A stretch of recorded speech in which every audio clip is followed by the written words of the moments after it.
ሰላም ለእናንተ ይሁን። በእግዚአብሔር የተወደዳችሁ ኢትዮጵያውያኖች በሙሉ፣ ኤርትራውያኖች በሙሉ፣ የጅቡቲ ሕዝብ በሙሉ፣ የሶማሌላንድ ሕዝብ በሙሉ የእግዚአብሔር ሰላምና ደስታ ጸጋ ለእናንተ ይሁን። እግዚአብሔር ስለ ሀገራችን፣ ስለ እነዚህ ሀገሮች፣ ስለ ሶስቱና አራተኛም ስለ ሶማሌላንድ ክልል እግዚአብሔር የሰጠኝ ራእይ የዛሬ 39 ዓመት ነው። 39 ዓመት ሙሉ ስጸልይበት የኖርኩት ነው፣ እንደ እርጉዝ ሁሉ ማለት ነው።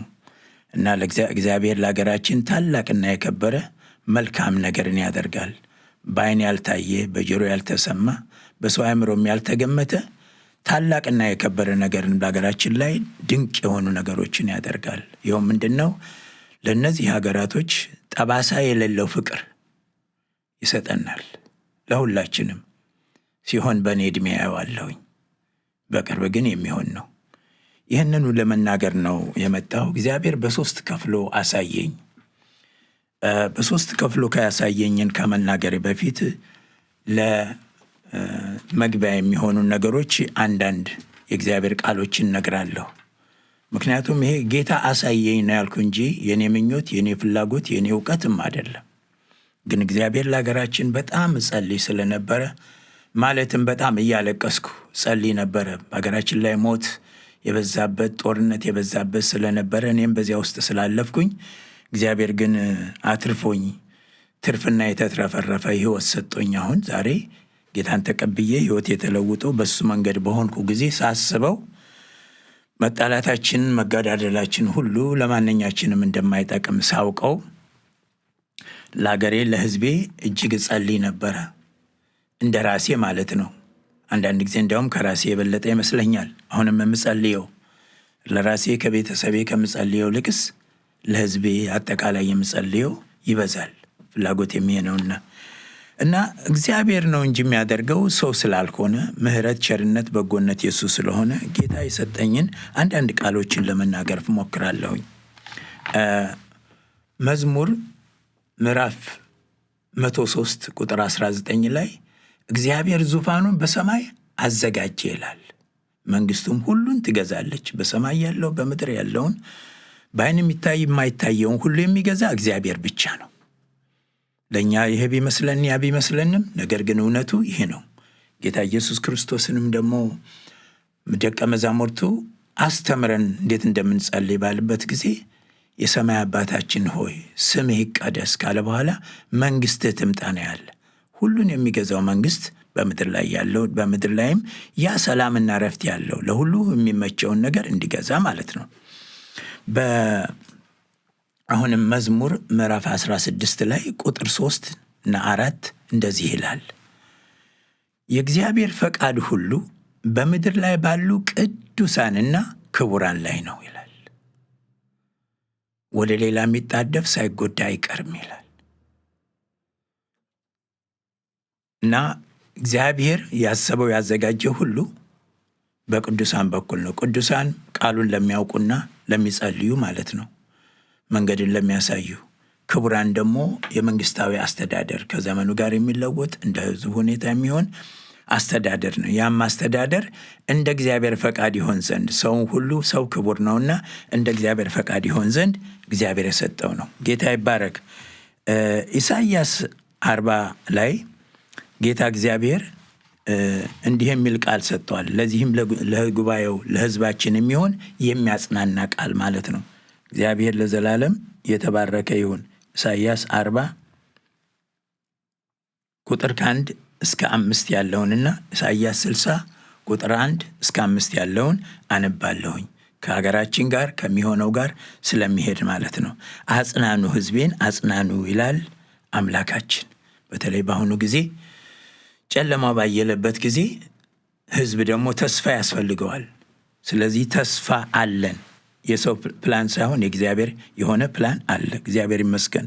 ቁጥር 2 ለኢየሩሳሌም ልብ ተናገሩ፣ የተቀጠረችበት ወራት እንደተፈጸመ ኃጢአቷም እንደተሰረየ ከእግዚአብሔርም እጅ ስለ ኃጢአቷ ሁሉ 2 እጥፍ እንደተቀበለች ወደ እርሷ ጩኽ።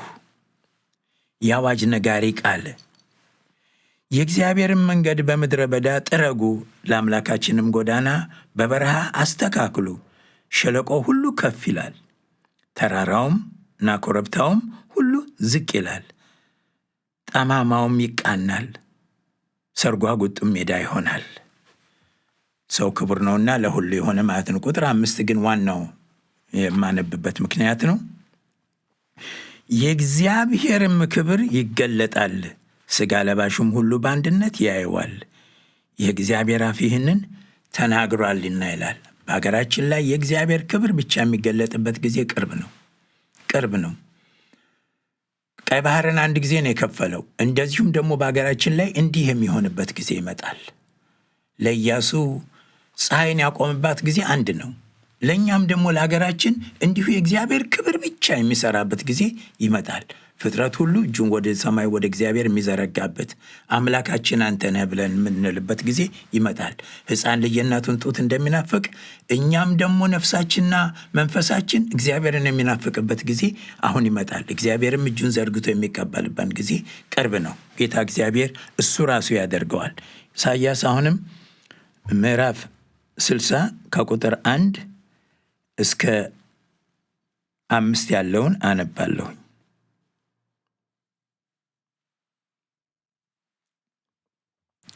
ብርሃንሽ ወጥቷልና የእግዚአብሔርም ክብር ወጥቶልሻልና ተነሺ አብሪ።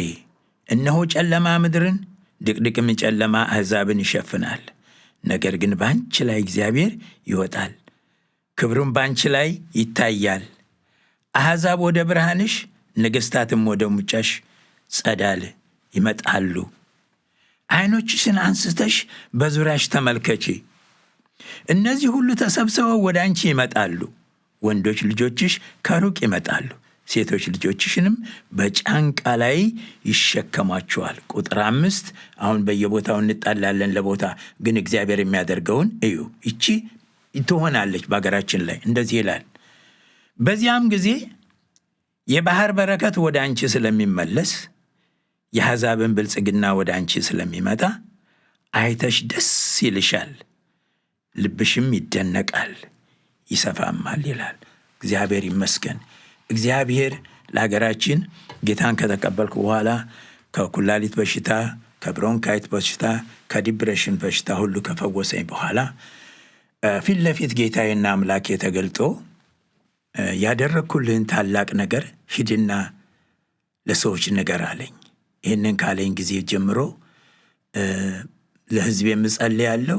በመንገድ ላይም የእግዚአብሔር ምሕረትና ቸርነት፣ በጎነት እሱ ብቻ ሩህሩህ እንደሆነ መሐሪ እንደሆነ ለፍጥረት እነግር ነበር በዚያም ሰዓት። አሁንም እነግራለሁ። 40 ዓመቴን አከበርኩ። አሁን ከአንድ ወር በፊት ማለት ነው። ማርች 9 1985 በፈረንጆች። እግዚአብሔር ይመስገን። እና በምጸልይበት ጊዜ የኢትዮጵያ ዘመን መለወጫ በሆነው ማለትም በኢትዮጵያ በመስከረም 1 ቀንም 1 ዓመተ ምህረቱ በ1978 ዓመተ ምህረት ላይ ነው። ጌታ ራእይ ያሳየኝ። በ3 ከፍሎ ነው ያሳየኝ። እና ስለ ሀገሬ ሁል ጊዜ ስጸልይ ጥሩ እንደሚሆን ነበር የሚነግረኝና ነገር ግን በዚያን ጊዜ የኢትዮጵያ ማፕ በቢጫ አሳየኝ። ያንን እያየሁ እንደገና ከመካከል ሀገር ላይ ከአዲስ አበባ ማለት ነው አንድ ጊደር፣ ጥቁር ጊደር፣ ቀጭን የሆነ ጊደር ብቅ ስትል አየኋት። ቀዳ ስልጣን የሚወጣ ማለት ነው። ከብት በተፈጥሮ ወይም ደግሞ በራእይ በሚታይበት ጊዜ በመንፈሳዊ ግብዝ ፍርሃተ እግዚአብሔር የሌለው ማለት ነው። እና የዚህ አይነት ነገር እንደሚመጣ አየሁ። በዚህም ጊዜ ነው ይህን እያየሁ 2 ወጣቶች የ21 22 ዓመት ገደማ የሚሆኑ ልጆች ሰላም ሲበባሉ አየሁኝ። እና እኔ በአየር ላይ ያለሁ ይመስለኛል። እና ከዛ እነሱ እየተጫወቱ እያለ ከሱዳን እንደ ግድግዳ የቆመ ጨለማ፣ እንደ ብረት የሆነ ጨለማ፣ በምድር ላይ የሌለ ጨለማ ሲመጣ ያዋለሁ። እንደ ግድግዳ እየሸፈነ ነው ዝም ብሎ የሚመጣው። እነዚህም ወጣቶች ሊይዛቸው ነው ብዬ ወይኔ ብዬ ስል አንድ እርግብ ይሆኑብኛል። ነጭ እርግብ ይሆናል እና ወደ ምስራቅ ይበራል። ያ ጨለማው እየሸፈነ እየመጣ ነው። እኔም ወደ እርግቡ በሄደበት አካባቢ ይወስደኛል አምላኬ። በአየር ላይ ነው። እኔን ራሴን አላየው፣ የማየው ግን በአየር ላይ ሆኜ ነው። እና ከዛ እርግቡ ልክ ቀይ ባህር ላይ ሲደርስ የጅቡቲ ይሆን ይመስለኛል፣ ወይም በበርበራ አይነት አካባቢ ላይ ነው ያለው። በሁለቱ አካባቢ ላይ ነው። እና ሰማይ ድረስ የነካ በአይን የማይታይ እንደ ሽቦ የሆነ መረብ አለ። የእርግቡ ሄዶ ሳያየው እዛ ላይ ገጠመ። እና ከዚያ ለመላቀቅ እየተታገለ እያለ አያለሁኝ። ጨለማው ደግሞ መጥቶ ሊይዘው ትንሽ አንድ እርምጃ ያህል ሲቀር በባህሩ ላይ በረረ። ውጭው ያኛው ፀሐይ፣ ደስ የሚል ፀሐይ ቀን ነው ባህሩ ማለት ነው። እና ብዬ ነቃሁኝ። እና እግዚአብሔር ጥሩ ይሆናል ሀገራችን እያለ ይነግረኝ ስለነበረ እንዴት ጌታ ሆይ ጨለማ እንዲወርሳል ብዬ ከሌሊቱ በፈረንጆች አቆጣጠር 1 PM ነው፣ ከሌሊቱ እኩል በኋላ፣ በእኛ አቆጣጠር ደግሞ በሌሊቱ 7 ሰዓት ላይ ነው ማለት ነው። በጣም ላብ አልቦኛል፣ ጭምቅ አድርጎ። ድሮም ኳስ እጫወት ነበረ፣ በኋላም የስፖርት አስተማሪ ነበርኩኝ ተጨማሪ ማለት ነው። እና የሩጫን ነገር የላብን ነገር አውቃለሁ፣ ግን ጥምቅ አድርጎኛል ልክ ከሻወር ታጥቦ እንደወጣ። እና ጸለይኩ 1 ሰዓት ያህል ምናልባት ጸልዬ ሲደክመኝ ተኛሁ። ስተኛ እንደገና ራእዩ ቀጠለ፣ ሁለተኛው ማለት ነው። ሁለተኛው አሁንም ኢትዮጵያን በቢጫ ማፕ ያሳየኛል። በቢጫ ማፕ ካየ በኋላ ከመካከል ሀገር ላይ እንደ ጊደሯ ሁሉ በግ፣ አውራ በግ ነው፣ ቡርሳ የሆነ በግ ነው። በጣም ደስ የሚል አውራ በግ ብቅ ይላል። እና የዛን ጊዜ ድምፅ ሰማሁ። ጌታ ተናገረኝ። ምን አለ? ላሚቷ በግ ሆነች፣ ላሚቷ በግ ሆነች ብሎ 2 ጊዜ አለኝ። ከዚያ በጉን አየሁት። ጊደሯም ለበጉም ፊታቸው ወደ ደቡብ ነው የነበረ። ግን ይሄ በጉ ፊቱን ወደ ሰሜን አዞረና ሮጥ እያለ ሄደ። ሰሜን ደግሞ በጣም ጨለማ ነው፣ ኃይለኛ ጨለማ። እዚያ ውስጥ ሲገባ አየሁት። ከዚያ እግዚአብሔር ከዚያ በኋላ ምንም ስለሱ አላሳየኝም። እንዴት ገባ እያልኩኝ፣ ለምን ገባ እያልኩ ያለው ነው። ከዛ የአፍሪካ ማፕ 3ኛ አድርጎ የአፍሪካ ማፕ አሳየኝ። የአፍሪካ ማፕ በተለይ ደቡብ አፍሪካ ከፍ ብላ ካለች አገር ላይ፣ የዛን ጊዜ ማንነቷን አላወቅኩም። በኋላ ግን ዝምባብዌ ሆና አገኘኋት፣ ማፕ ላይ ሄጅ ሳይ ማለት ነው እንዳየኋት። ከዛች አገር ላይ በጣም ትንሽ እንደ ሰፌድ የምታክል ወይም ምጣድ ስፋት የምታክል እንደ ጋለ ብረት የሚመስል ወይም እንደ ወርቅ የሚመስል ወይም እንደ ነሐስ የሚመስል እየተንሳፈፈች ከመሃል ሀገር ላይ ከሐራሬ ማለት ነው ወደ ምስራቅ አቅጣጫ የሄደች በማዳጋስካር መካከልና በአፍሪካ መካከል ባለችቷ ቦታ ላይ ትደርሳለች። እየተንሸራተተ ነው ዝም ብላ የምትሄደው ይች ወርቅ የምትመስለዋ እሳት የምትመስለዋ ነገር። ከዛ ወደ ግራ በኩል አድርጋ ወደ ኬንያ ወደ ሶማሌ አድርጋ ወደ ቀይ ባህር ውስጥ ትገባና ጅቡቲ ላይ ስትደርስ ሞደቡ ላይ ማለት ነው ያ ጨለማ ቀደም አይቼው የነበረ ሰማይ ድረስ እንደነካ ነው። ሰማይ ስላችሁ ገደብ የለውም። እና መልኩን ደግሞ ጥቁርነቱን በምድር ላይ ሊገልጠው አልችልም እንደ ብቻ ብዬ የተመናገር በስተቀር። ይችም ደግሞ ትንሿ ነገር ሰፌድ የምትመስለዋ ወይም የእንጀራ ስፋት ያላት ነገር ልክ ወደቡ ላይ በባህሩ ላይ እንዳለች ወደ ጎን ባህሩ ጠቅላላ ቀይ ባህር በጠቅላላ ልክ እንደሱ አይነት ብርሃን ይሆናል፣ ወይም ደግሞ ወርቃማ ይሆናል፣ እንደ ነሐስ ይሆናል፣ እንደ ብረት ይሆናል። ዙሪያውን ከኤርትራ አካባቢ ድረስ ወዲያ ደርሶ እዚህ ደግሞ ከነሶማሌ ጫፏ ድረስ ወደ ቀይ ባህር ጫፏ ድረስ ወርቃማ ነገር ያንን እንደ ጋለ ብረት የሚመስለውን ነገር ተለጥፎበት አያለሁ። በላዩ ላይ ሆኖ ተንሳፎ አያለሁ ጠቅላላ። ከዛ ጨለማው ሰማይ እንደዚያ እንደሚነካ ሁሉ ይህችም ብርሃን ወይም ደግሞ ወርቃማ የሆነው ነገር ብረት የሚመስለው ወደ ሰማይ እንዲሁ ወደ ሰማይ አደገና ልክ እንደሱ ሁሉ ሰማይ ነካ። በቃ እስከማይታይበት ማለት ነው። ይህም የሆነው በማን ላይ ነው? በቀይ ባህር ላይ ነው። ጨለማውን ደግሞ ያ የመጣው ከሱዳን አካባቢ ስለነበረ ከምዕራብ ስለነበር አሁንም ደግሞ ይህ ብርሃን እየገፈተረው ወይም ሲገፈታተር አላየም። ዝም ብሎ ብቻ እየሄደ እንትን እያለ ከሶማሌላንድም ያቺ ሾጠጥ ብላ የኢትዮጵያ ሾጠጥ ብላ ከወጣችባት ቦታ ልክ ድረስ ማለት ነው። ከዚያ ጀምሮ ከጅቡቲም ከኤርትራም በአንድ ጊዜ እየገፈተረ ወይም እየገፋው ወደ ኢትዮጵያን ከኢትዮጵያም ደግሞ አልፎ ልክ ሱዳን ላይ ሲደርስ በሱዳን ልክ በቦርደሯ ልክ ከኛም የሄደ መሬት የለም፣ ከዛም ደግሞ የመጣ የለም። በዚያ ልክ ግን ሰማይ ድረስ የኛ በጠቅላላ ወርቃማ የሆነው ብርሃን ውስጥ ይሆናል እና ያንን እያየሁ እኔም ደግሞ እዚያ ውስጥ እገባለሁ። እዛ ውስጥ ስገባ እንደ ወርቅ አይነት ነው የእግዚአብሔር ክብር ያለው ልክ እግዚአብሔር ፊት እንዳለው ነው አብሬው እንዳለው ነው የሚመስለኝ። በጣም ጣፋጭ የሆነ ደስ የሚል እንደ ዘይት የመሰለ ሰላም የተሞላ በጣም ልዩ ክብር ያለው ብርሃን ነው ለካ። እዚያ ውስጥ ገባሁ። እዚያ ውስጥ ያለው 2 ጊዜ ድምፅ ሰማሁ። አንድ አይነት መልእክት፣ ጠባሳ የሌለው ፍቅር፣ ጠባሳ የሌለው ፍቅር አለኝ። ጠቅላላ ከኢትዮጵያ ማለት ከሶማሌላንድ እና ጅቡቲ ኤርትራ ጀምሮ ኢትዮጵያን አድርጎ ጠቅላላ ለዚያ ሁሉ ማለት ነው። እዚያ ውስጥ እንደዚህ አድርጎ እንዳሳየኝ ነቃሁ። በጣም ደስ አለኝ። እንደገና እግዚአብሔርን አመሰገንኩ። ከዚያን ጊዜ ጀምሬ እጸልያለሁ። በውስጤ አንድነት እንዳለ ነው። አንደኛ ጠባሳ የሌለው ፍቅር ነው ያለኝ። የሰው ፍቅር አይደለም ወገኖቼ፣ አዳምጡኝ። ከኛ የሆነ አንዳችም የለም።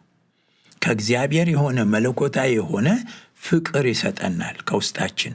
ይህንን ልዩነት ያለንንም ሁሉ የዘር ነገር ያለው ነገር ሁሉ ጠቅላላ ተነቅሎ ጠፍቶ ተወግዶ እንዴት እንደሚያደርገው እግዚአብሔር አላቅም፣ ግን ይሆናል። ሁላችን ላይ ልዩ የሆነ ፍቅር ይሰጠናል። በደል የማንቆጥርበት፣ ጥላቻ የማንይዝበት፣ ታሪክ ነው ብለን ያንን የማንጽፍበት የማንፈልገው ነገር ግን የእግዚአብሔር ፍቅር ይዞን በእግዚአብሔር ፍቅር ሁላችንም ተሞልተን የእግዚአብሔርን ሥራ የምንሰራበት ጊዜ ቅርብ ነው። ኢትዮጵያ ፈጥና እጆቿን ወደ እግዚአብሔር ትዘረጋለች ተብሎ መዝሙር 68 ቁጥር 31 ግማሹ ላይ ቢ ማለት ነው፣ እዛ ላይ እንዳለው ማለት ነው። ምን አለ? ኢትዮጵያ ፈጥና እጆቿን ወደ እግዚአብሔር ትዘረጋለች። አሁንም ፈጥኖ የእግዚአብሔር ክብር በዚህ በጨለማው ላይ ከጨለማው ወደ ትንሽ ብርሃን አይደለም፣ ጠቅላላ ከዚህ አስቸጋሪና የሞት የሰፈነበት ሁኔታ ወጠን ሙሉ ለሙሉ ሰማያዊ የሆነ ክብር የእግዚአብሔር ክብር ያለበት ውስጥ እንገባለን። ሰልፉ የእግዚአብሔር፣ ውጊያው የእግዚአብሔር፣ ድሉም የእግዚአብሔር ስለሚሆንልን እንዴት አላውቀውም። የሰው እጅ ግን የለበትም። የፖለቲካ ግሩፖች የሉበትም። አሁን ያሉት ሽኩቻዎች ምናምን የዚህኛው የዛኛው የምንልበት ነገር አይኖርም።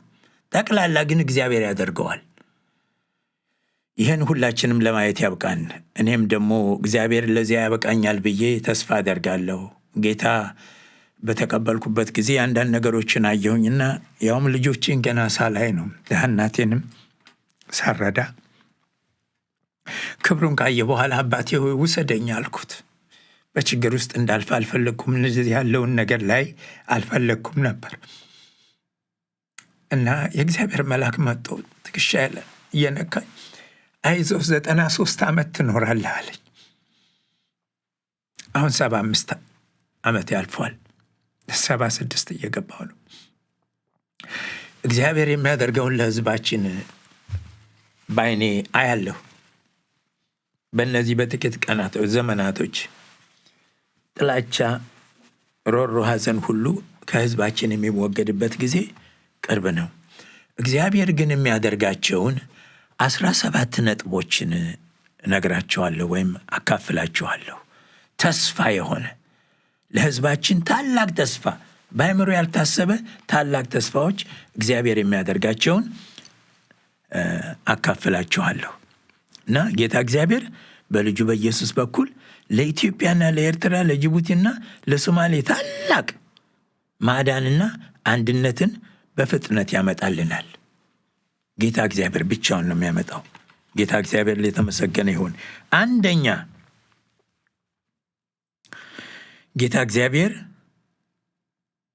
በቅርብ ጊዜ የሚያደርጋቸው አንደኛ የጽድቅ ልጆችን በቃሉ በመንፈሱ የጠሩ በእግዚአብሔርም ክብር የተሞሉ ከሰማይ ሰራዊት ጋር በመሆን ከዙምባቤ በምስራቅ በኩል ያመጣል። እንደ ሙሴ በጌታ መንፈስ ብቻ የሚመሩ የጨለማውን ኃይል የሚያስወግዱ ይመጣሉ። የጦር ሰዎች አይደሉም፣ የጽድቅ ሰዎች ናቸው። እግዚአብሔር ይመስገን። ሁለተኛ ይህ ዘረኝነትን ምርኩዝ አድርጎ ሕዝባችንን ያለያየና የጨረሰ የጨለማው ኃይል አየሩንም ምድሩንም ውሃውንም ለቆ ተጠራርጎ ወደ መጣበት ወደ ሱዳን ይመለሳል። እግዚአብሔር ይመስገን። ሶስተኛ የእግዚአብሔር ክብር ሶስቱን አገሮችና ሶማሌላንድን በፍርሃት እግዚአብሔር ሰላም ስለሚሞላው ሕዝቡን በሙሉ ንስሐ ይገባሉ። የእግዚአብሔር ክብር ከመኖሩ የተነሳ ሕዝቡ አንዴ እጁን ወደ ሰማይ ያነሳል። እግዚአብሔር ቃል ይናገራል። ኢትዮጵያ ፈጥና እጆቿን ወደ እግዚአብሔር ትዘረጋለች እንደሚል ሁላችንም በያለንበት በየትም ቦታ ቢሆን ክብሩ ብቻ ነው የሚኖር። ይሄ ጥላቻ፣ ይሄ መጥፎ የሚያሳስብ ይሄ መጥፎ ሁኔታ ነገር አይኖርም። ስለማይኖር የእግዚአብሔር ክብር ብቻ ስላለ ፍቅሩ ስላለ ወደ ምሕረት ሁላችንም እናት ልጇን ልታጠባ እንደምትጓጓ ልጅም ደግሞ የጠማው የእናቱን ጡት እንደሚናፍቅ እንዲያ የምንሆንበት ጊዜ አለ። እግዚአብሔር ማረኝ የምንል እግዚአብሔርም ደግሞ ምሕረቱን ወደ ተዘረጋጁ ለሁላችን የሚያደርግ ሰው ክቡር ነው። ትንሽ ሰው የለም በእግዚአብሔር ዘንድ፣ ትልቅም የለም። የእግዚአብሔር ትልቅነት እንጂ የሰው ትልቅ የለም። ለሁሉም የሚያስፈልገውን እውቀት ጥበብ የሚሰጥ እግዚአብሔር ነው። እኔም እንኳ ይሄንን አየሁ ስላችሁ ለእኔ አንዲት ከፍታ የላትም።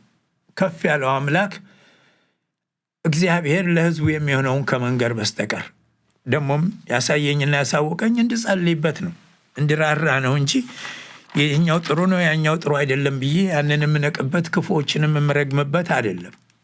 ክፉዎችን ግን ክፉ የሚሰሩትን ግን ተመለሱ ለማለት፣ ጥሩ የሚሰሩትንም እግዚአብሔር ይባርካችሁ በርቱ ለማለት ብቻ እንጂ ጌታ ያሳወቀኝ እነዚህ አይነቶች እንዲህ ናቸው ብዬ ለማለት አይደለም። አራተኛ መለኮታዊ ሰላም በሕዝባችን ሁሉ ላይ ያደርጋል። መለኮታዊ የሆነ ሰላም የሰው አይደለም፣ ከውስጥ የሚፈልቅ የእግዚአብሔር ሰላም ብቻ ነው። አምስተኛ በጎ ሕሊና ለሕዝባችን ሁሉ ይሰጣል። ልክ ኢየሱስ ክርስቶስ በተወለደ ጊዜ ለእነዚያ ለእረኞቹ መላእክቶች መጠው እንደዘመሩት ማለት ነው።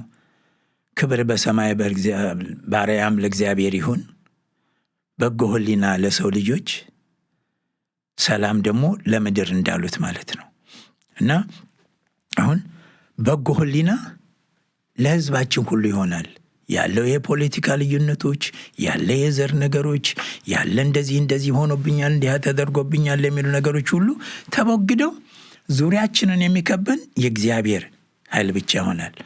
መዝሙር 91 ላይ ቁጥር 4 በላባዎቹ ይጋርድሃል፣ ከክንፎቹም በታይ ትተማመናለህ፣ እውነት እንደ ጋሻ ይከብሃል ይላል።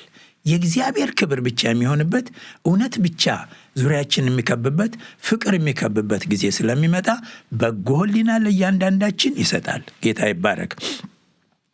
ስድስተኛ ጠባሳ የሌለው ፍቅር፣ ቅድም ያልኳችሁ ማለት ነው።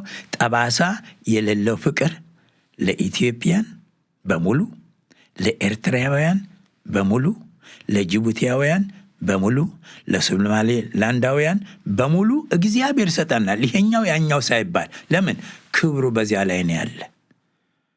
ሰማያዊ የሆነ ክብር የእግዚአብሔር መገኘት በመካከል ነው ያለ፣ በሕዝቡ መካከል። እኔ በዚያ ውስጥ ገብቼ እንዳየሁት እንደዚያ ለሁሉ ሰው፣ ለትንሹ ለትልቁ ሁሉ እንደዛ ነው የሚሆን። እግዚአብሔር ይባረክ። ሰባተኛ አንድነት፣ በእግዚአብሔር ክብር አንድነት ይሰጠናል። ለሁላችን አንድነት፣ አራቱም ኢትዮጵያ፣ ኤርትራ፣ ጅቡቲ፣ ደግሞም እቺ በእንትን ቦት ሾጠጥ ብላ ባለችዋ የሶማሌ ክልል ውስጥ ያለችዋ ሶማሌላንድ ናት። በኋላ አሁን ሄጄ ሳያት እንደዛ ናት። ከፋፍለዋታልና ሶማሌላንድ የምትባል ያቺ አካባቢ ያሉ ሰዎች ሁሉ አንድ ላይ ሆነን እንዴት አላውቅም፣ መሪዎችም አንድ ላይ ሆነው እጃችንን ወደ እግዚአብሔር በማንሳት ጌታ እግዚአብሔር ሆይ አንተ ባርከን የምንልበት ጊዜ፣ ለአንተ እንሰጣለን የምንልበት ጊዜ ቅርብ ነው።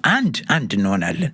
ምንም ጥላቻ የሌለው ሰላምና ፍቅር ያለበት ብቻ እንዲህ አደርገኛል እንዲህ ታደርገኛለች የማንልበት ሁኔታ ይመጣል። 8ኛ ጌታችን ኢየሱስ ክርስቶስ በእኛ ላይ ይነግስ ዘንድ የእግዚአብሔር መንግሥት በሰማይ ላይ ያለችው በምድር ላይ ትሆን ዘንድ ራሳችንን 4ቱንም አገሮች ማለት ነው 3ና 4ኛ ግማሿ የሶማሌላንድ እዛ ሆኖ እጃቸውን ወደ ሰማይ ወደ እግዚአብሔር የምንዘረጋበት ይሆናል። ክብር ለእግዚአብሔር ይሁን። ደድኬት የምናደርግበት ለእግዚአብሔር የምንገዛበት ጊዜ በማወቅና በመገንዘብ የምናደርግበት ጊዜ ይሆናል። 9ኛ መለኮታዊ የሆነ ዕውቀት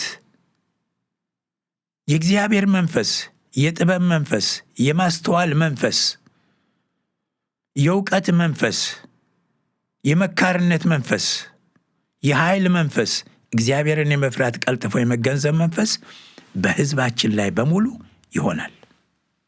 ክብር ለእግዚአብሔር ይሁን። ከሰው ቁጥጥር ውጭ ማለት ነው። ለምን? ራሳችንን ስላስገዛን እግዚአብሔር ደግሞ በእኛ ላይ የክብር ሥራውን የሚሠራበት ጊዜ ይሆናል። ጌታ ይባረክ። ኢሳይያስ 11 ቁጥር 2 ላይ ያለው ማለት ነው የሚመነው ወይም ደግሞ ራእይ 4 እና ራእይ 5 ላይ በ7 መቅረዞች ላይ ያሉ እሳቶች እነሱም ወደ ምድር ሁሉ የሚላኩት የእግዚአብሔር መናፍስት ብሎ የሚላቸው ማለት ነው። እግዚአብሔር ይመስገን። 10ኛ መለኮታዊ የሆነ ራእይና ህልም በመስጠት ለሀገራችንና ለዓለም አቀፍ የሚጠቅሙ ነገሮችን ኢንቨንት እንድናደርግ ይባርከናል። የልጆቻችንን አእምሮ፣ የልጆቻችንን ሁሉና ይለውጣል። የህዝባችንን በእድሜ የሚገፉትም ቢሆን እና ራእይና ህልም እያሳየ ነው። ነገሮችን እንዴት እንደሚሰሩት እያሳየ በተማሩት ዕውቀት ብቻ ሳይሆን ሌላም ያላወቅነውን ነገር ሁሉ እናውቅ ዘንድ እግዚአብሔር ይባርከናል። በረሃብ የታወቀች፣ በጥማት የታወቀች፣ በድርቅ የታወቀች፣ በጦርነት የታወቀችን ክልል የምስራቅ አፍሪካን ክልል እግዚአብሔር ግን ሰማያዊ በሆነ ዝናብ፣ ሰማያዊ በሆነ በረከት፣ ሰማያዊ በሆነ ዕውቀት አፍስሶ ዓለምን የምንጠቅምበት ጊዜ ቅርብ ነው። ክብር ለእግዚአብሔር ይሁን። 11ኛ አየሩንም መሬቱንም ውሃውንም ሁሉ እግዚአብሔር አካባቢያችንን ክብሩ ከመኖሩ የተነሳ ይባርክልናል። 12ኛ በእህል፣ በአዝመራ፣ በፍራፍሬ፣ በሥራ ስር፣ በአትክልት፣ በእጽዋት ይባርከናል። 13ኛ የከበሩ ድንጋዮችና ጋዝ ዘይትን የመሳሰሉትን በማውጣት በሰላም እንድናወጣ ይባርከናል። አሁን ይህን አካባቢ ያንን አካባቢ ለማውጣት ጦርነቶች አሉ፣ ግጭቶች አሉ፣ የዚህኛው ነው የዚያ ነው በማለት አለ። ሰላም የለምና ማውጣት አልተቻለም እያለን ከኃይለ ሥላሴ ጊዜ ጀምሮ አስታውሳለሁ። ጋዝ ለማውጣት በሶማሌ አካባቢ ላይ የነበረውን ሶማሌላንድ የኛ ምንድን ነው የኢትዮጵያ ሶማሊያ አካባቢ ባለበት ገደማ ሊወጣ የነበረውን አረቦች ሳውዲ አረቢያ ነው የሚባለው ማዕት ገንዘብ ሰጠው። የጀርመን ኩባንያ ነበር የወሰደው። መልሶ እንደወጣ ሳይለፋ ገንዘቡን ይዞ ወጣ። ኢትዮጵያ ግን በዚያው ቀረች ማለት ነው። እንዲህ አይነት ነገሮች ይደረጉብን ነበር። አሁን ግን ከዚያም መበለጠ እግዚአብሔር የከበረ ነገርን ያደርጋል። 14ኛ ምንጮቻችንን፣ ወንዞቻችንን፣ ባህራችንን፣ ሐይቃችንን፣ ኩሬያችንን፣ የመስኖ አጠቃቀም ቦታችንን ሁሉ እግዚአብሔር ይባርክልናል፣ ሕሊና ይሰጠናል፣ በጎ ነገር ያደርግልናል። አሁንም አባይ እንደገደብነውና የኤሌክትሪክ ምንጭ ማመንጫም ትልቅ ተስፋ እንዳለ ሁሉ ከዚያም በበለጠ እግዚአብሔር ይባርከናል፣ እናደርጋለን። ጌታ እግዚአብሔር የተባረከ ይሁን። 15ኛ በእንስሳት፣ በአዋፋት፣ በአሳ በረከት ሁሉ አብስቶ ይባርከናል። ከምናስበው በላይ ነገሮቹን ሁሉ በዚህም እውቀት ያላቸውን ልጆች ከውጭም በማምጣት በውስጥም ያሉትም ደግሞ በመስራት እግዚአብሔር እጅግ ይባርከናል። ያለን ሁሉ ይባረካል። ድርቅ እንዳጠቃን ሁሉ አሁን ደግሞ ግን መልካምነቱን የምናይበት መልካም ዝናቡና መልካም ውሃውን የሚሰጥበት ጊዜ ይበዛል። ኢትዮጵያ በዓለም ከማለት እንኳ አላውቀውም ያን ያህል። ነገር ግን በየአካባቢው ምንጩ ይገርማል። በዚህም ስትሄድ ምንጭ ያለ፣ በዚህም በዛም ቦታ አለ። ሱዳን ውስጥ 3 ዓመት ገደማ ተቀምጫለሁ አዘ ሬፊውጂ እና ወንዞች ላይ ብቻ ነው ሰው ያለ። ያን ሰፊ አገር ሰው ብዙ አይኖርበትም። በትንሹ አርሶ አደር ግን ይጠቀሙበታል፣ ይበላሉ፣ ይጠጣሉ፣ ካሰቡት በላይም ያገኛሉ። ለእኛ ደግሞ በየቦታው ምንጭ አለ። ያም ሆኖ ግን ብዙ ችግሮች አሉ። ይህ ሁሉ የሚገፈፍበት ጊዜ ቅርብ ነው። 16ኛ ኢትዮጵያም ኤርትራም ጅቡቲም ሶማሌላንድም በመሆን እንደ አንድ አገር በመሆን ዓለም አቀፍ የወንጌል ስርጭት ማዕከል ከሆኑት አገሮች አንዷና ቀደምት ትሆናለች።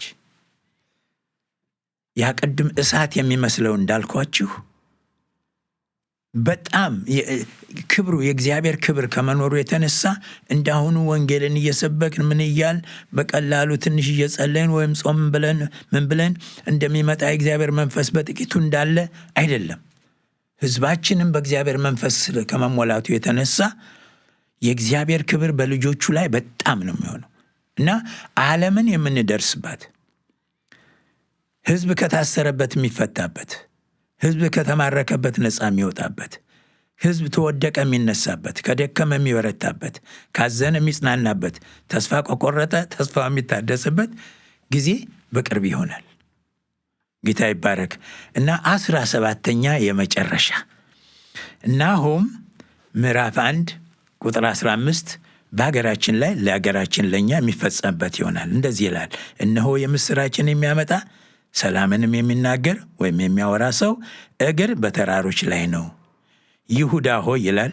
እኛ ግን ኢትዮጵያ ሆይ፣ ኤርትራ ሆይ፣ ጅቡቲ ሆይ፣ ሶማሌላንድ ሆይ አጥፊው ፈጽሞ ጠፍቷልና ከእንግዲህም ወዲህ በአንቺ ዘንድ ወይ በእናንተ ዘንድ አያልፍምና ዓመት ባላችሁን አድርጉ፣ ስለታችሁንም ለእግዚአብሔር ክፈሉ የሚለው የእግዚአብሔር የትንቢት ቃል በሕዝባችን በሰላም በኅብረትና በፍቅር የምንፈጽምበት ጊዜ ይመጣል እና 17ኛው ክብር፣ ምስጋና፣ ውዳሴ፣ ስግደትና አምልኮ ሁሉ ለእግዚአብሔር አብ፣ ለእግዚአብሔር ወልድ፣ ለእግዚአብሔር መንፈስ ቅዱስ ይሁን ብለን የምናከብርበት የበዓል ቀናቶች ይኖሩናል። በማወቅ በመገንዘብ ቋሚ የሆኑ በዓላቶች ይሆናሉ። ክርስቶስ እስከሚመጣ ድረስ የምናከብርበት ጊዜ ይመጣል። ወይም እኛ እንኳ ብንሄድም ግን ቋሚ ሆኖ በክርስቶስ እስከሚመጣ ድረስ የሚቆይ የእግዚአብሔር ክብር በሀገራችን ላይ በአራቱ ላይ ይሆናል። ይህንን ያሳየኝ። የምጸልየውም ይህንን ነው። ለሕዝብ የምመኘውም ይህንን ነው። እያንዳንዳችንም ወገኖች ሆይ ተስፋችን ታላቅ ነው። እኔ ያየሁት እንደ ብሉ ፕሪንት ነው። ኢንጂነር ስለ አንድ ቤት ለመስራት ወይ አንድ ነገር ለመስራት ወይም ካምፓኒም ሆነ ምን ለመስራት በሚፈልጉበት ጊዜ ብሉ ፕሪንት እንዳላቸው ከመዘጋጃም ደግሞ ተፈቅዶ ያ እንደሚቀመጥ ያንኑ የመሰለ እንደሚሰሩት ሁሉ ጌታ እግዚአብሔር፣ እኔ አይደለሁም፣ ጌታ እግዚአብሔር ይህንን በሀገራችን ላይ ያደርጋል። ደስ ይበላችሁ። ካሁን ጊዜያዊና ድምሎ የዓለም የጥላቻ ከሆኑ ነገሮቻችን እንውጣ፣ ንስሐን ንግባ፣ ወደ እግዚአብሔር እንምጣ። እግዚአብሔር ታላቅና የከበረ ነገርን በሀገራችን ላይ ያደርጋል። ፕላን አለው። የጥፋት ኃይል የሚቆየው ለዓይን እርግብታ ያህል ነው። ከዚህ በኋላ ግን ደግሞ ታላቅና ሰላም የሆነ ለሁላችንም የሚሆን ይሆንልናል። የፖለቲካ ሰዎች እንደዚያ ያሉት እንደዚያኛው ተቃዋሚ ሆነ ደጋፊ እንደሚሉት አይደለም። ይሄ ሁሉ ግን ጋርቤጅ የሆነ የጥላቻ መንፈስ ያለበት ነገር ከሀገራችን ላይ ከአራቱም ሀገሮች ላይ ይነቀላል።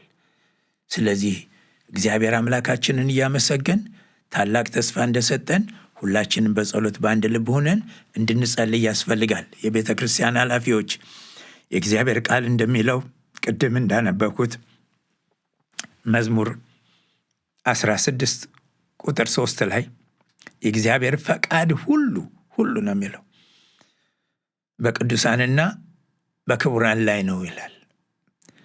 የኃላፊነት መጀመሪያ የተሰጠ የእግዚአብሔር ቃል ላላቸው የእግዚአብሔር መንግሥት ለሚያውቁ ምሕረት ቸርነቱን ለተቀበሉ ለእኛ ነው። ለማያውቁት ልንጸልይና ልንደግፋቸው የሚገባን እኛ ነን። ስለሆነም ከዚያኛውም ከዚያም አይደለም፣ የእግዚአብሔር መንግሥት ነን። ስለሆነ ሁሉ ሰው ለእኛ እኩል ሊሆን ይገባል። በእግዚአብሔር ፊት ሰው ሁሉ ክቡር እንደሆነ ሁሉ ትንሹም ትልቁም በሆድ ውስጥ ያለም የተወለደም ሽማግሌውም ሕፃኑም ሁሉ በእግዚአብሔር ዘንድ የከበረ እንደሆነ ነፍስ ሁሉ የከበረ ስለሆነ ነው። መድኃኔ ዓለም ክርስቶስ ኢየሱስ በዚህ ዓለም የመጣና ለሰው ልጆች ሁሉ አንድ ጊዜ ሞቶ እሱ ለእኛ ሞቶ እኛ ደግሞ የእሱን ሕይወት እንኖር ዘንድ እድል ያገኘን ምሕረት ውስጥ ያለንን ዓመተ ምሕረት ነው ያለንበትም ዘመን። ወደ ምሕረቱ ሰዎችን ሁሉ ልናመጣ ይገባናል። እውነትን ይዘን ልንቆም፣ ከእውነት ጋር ልንቦድን፣ በእውነት ደግሞ ክፉ የሚያደርጉትንም ሁሉ ወደ እውነት ልናመጣ ይገባል። ልንገስጽም ይገባል። ደግሞም ልናበረታታ ይገባል። ክፉ የሚያደርጉትም ተመልሰው በመልካሙ መንገድ ይሄዱ ዘንድ፣ ካልሆነ እግዚአብሔር የሚያደርገው አንገቱ የደነደነ ይሰበራል እንደሚል ወደ ሌላ አይሄዱ። ወደ አንድ አቅጣጫ ብቻ ነው፣ በሱዳን ብቻ ነው። እስካሁን ድረስም ተመልከቱ፣ በኬንያ ሰው አይሄድም። የፖለቲካ ተቃዋሚዎች ማለት ነው። በሶማሌ አይሄዱም፣ በጅቡቲ አይሄዱም፣ በኤርትራም አይሄዱም። የሚሄዱት በአንዲት ብቻ ነው፣ በሱዳን ብቻ ነው። እግዚአብሔር የሚያደርገው ይሄ ነው። ስለዚህ ወገኖቼ በጌታ ፍቅር እለምናችኋለሁ። እናንተ ጻድቃኖች፣ በእግዚአብሔር የጠራችሁ ወንዱም ሴቱም ትልቁም ትንሹም፣ በተለይ በስልጣን ቦታ ላይ ያላችሁ፣ በአስተዳደር በቤተ ክርስቲያን ማስተዳደር ወይም የቤተ ክርስቲያን ህብረት ላይ ያላችሁ ይህን ኃላፊነት ወስደን ሁላችንም ወደዚህ ወደ ተጠራንበት የእግዚአብሔር ክብር ህዝቡን እናደርስ ዘንድ በጌታ ፍቅር እለምናችኋለሁ። በስልጣን ላይ ያላችሁ ወገኖቼ ክቡራን ሆይ፣ ሰው በምድር ላይ ለዘላለም አይኖርም። ክፉም ያደረገ ደግም ያደረገ ከዚህ ዓለም መለየቱ አይቀርም። ብዙ ቢኖረን ትንሽ ቢኖረን ጽድቅን ያደረገ ወደ መንግሥተ ሰማያት ይሄዳል። ምሕረትን ያደረገ እንደ እግዚአብሔር ቃል ደግሞ የኖረ ፍትህን ያደረገ ምሕረት ያደረገ በልሁ የሄደና በራሴ ጉልበት አደርገዋለሁ፣ ይሄ መሳሪያ አለኝ፣ በዚህ ማጥፋት ይችላለሁ፣ ይህንን ማድረግ ይችላለሁ ብለን በጉልበታችን ብንሄድ ጉልበት ለትንሽ ጊዜ ነው። እንደ ስፓጌቲ ነው የሰው ጉልበት። ስፓጌቲ ትንሽ የሞቀ ውሃ ሲነካው ስብርብር እንደሚል ሁሉ ያለን የምንመስል ነገር እንቀጫለን። እግዚአብሔር የሰጠንን ታላቅነት ኃላፊነት ግን ወስደን ይህንን ህዝባችንን ከመጋደል ሁሉ አውጥተን ወደ ፍትህ መጠን ራሳችንን ዝቅ አድርገን፣ በተለይ መሪ የምንባሎች በተለያየ ስራ ዘርፍ ሁሉ ያለን ኃላፊ የሆን በቤት ውስጥም ያለ አባት አባወራ እናትም ሌላውም ሁሉ እንኳ ኃላፊነት አለ። በዚያ ደረጃ ለህዝባችን በማሰብ ወደ መልካም ልናመጣ ይገባል። በመግደል ምን ተጠቀም? ሲኦልን ከማስፋት በስተቀር ለሲኦል ህዝባችንን ከመላክ በስተቀር ምን አሰፋን? ያለ ክርስቶስ ቢሄድ ህዝባችን ወዴት ነው የሚሄደው? ወደ ሲኦል። ጌታ ሞቶልን እያለ የተዘረጋ እጅ እያለ ለምን ወደዚያ እንዲሄድ ህዝባችን እንገፋፈዋለን? ንስሐ ግቡ። የሰው ትልቅ የለውም። ንስሐ ግቡ። እግዚአብሔር ይወዳቸዋል። ሁላችንን ይወዳል። የተለየ አወዳደድ የለውም። የሚያገለግሉትም ሆነ የማያገለግሉት በሱ ዘንድ አንድ ነን። ክፉ የሚያደርገውም ደግ የሚያደርገውም በእግዚአብሔር ዘንድ የተወደደ ነው። አንድም በጎ ሰው ሳይኖር ነው ክርስቶስ የመጣው።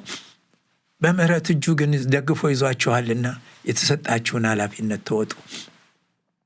ማስተዳደራችሁ ለፍቅር ይሁን፣ ለምሕረት ይሁን፣ ለቸርነት ይሁን። እግዚአብሔር ይወዳችኋል። እርግጥ ይወዳችኋል በጣም። እኔም እወዳችኋለሁ። ባለችኝ በዚች በትንሽቱ መረዳት እወዳችኋለሁ። ጌታ እግዚአብሔር ወደ አሳየን ለመድረስ ያብቃን። ተባረኩ። ለበረከት ሁኑ። የሰላም አምላክ ፈጥኖ ሰይጣንን በእርግጥ እግራችን ስር ይቀጠቅጠዋል። የጌታችን የኢየሱስ ክርስቶስ ጸጋ በእርግጥ በእኛ በአገራችን ላይ ነው። ተባረኩልኝ። አሜን።